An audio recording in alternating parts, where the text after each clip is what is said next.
Hello મિત્રો, કેમ છો? મજામાં સવારના ગુડ મોર્નિંગ. આજે મેં બપોરે બ્લોગ ચાલુ કર્યો કારણ કે મારો છોકરો સૂતો નહોતો. તેને સુવડાવીને મેં ઘણી મિલાવો કચરા પોતા કરી નાખ્યો. પહેલાં વાસણ ઉટકીને મેં હંજવારી લેવાનું લીધું.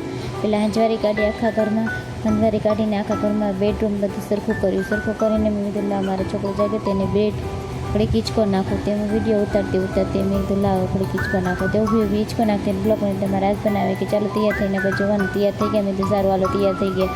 આજે સોમવતી અમાસ હતી કે આપણે અમાસનું દૂધના અમાને ચબૂતરાને ગાંઠિયા નાખવા જવાનું. તો રસ્તામાં કૂતરા દૂધ પીતા હતા. તેમાં બિસ્કિટ નાખી, કોરી બિસ્કિટ નાખીને ટાઈમ પર પતલા કૂતરા હતા તેને બિસ્કિટ નાખી. તમારા હસબન્ડ કે નીચે ઉતરને દૂધના બિસ્કિટ નાખી તેને સારું હાલો બિસ્કિટ નાખીને થોડુંક આગળની તરફ નીકળ્યા.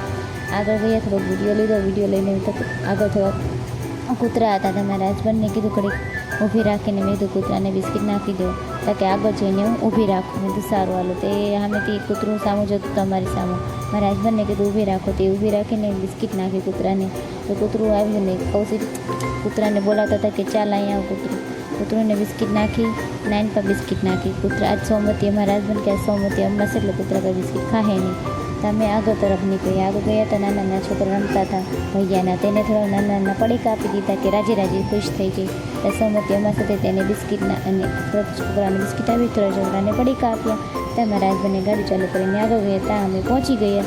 પહોંચીને અમે નાના ચબૂતરાને ઘઉં, બાજરો ને ગાંઠિયા નાખીને ચબૂતરા કેવા મસ્તીના વાતાવરણમાં ઉડે છે જોઈને મારા હસબન્ડને મારો છોકરો બેઠા ને હું થોડો બ્લોગ બનાવ્યો.